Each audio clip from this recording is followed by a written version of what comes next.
میرے دوست سن کے جائیے گا، ایک صحابی حضور علیہ الصلوۃ والسلام کے در اقدس پر تشریف لایا۔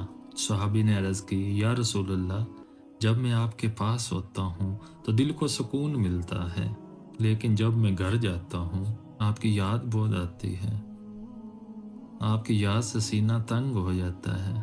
صحابی نے عرض کی، آخرت میں آپ جنت کے کسی بلند مقام پہ ہوں گے اور میں کہیں نیچے ہوں گا، تو یا رسول اللہ پھر میں آپ سے جدا ہو جاؤں گا۔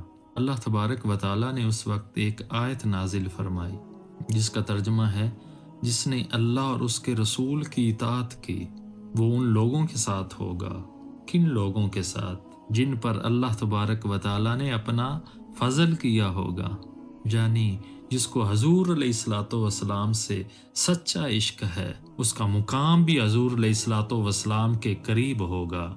دنیا سمجھے یا نہ سمجھے، قیمت لوگ نہیں لگاتے، قیمت خالق کائنات لگاتے ہیں۔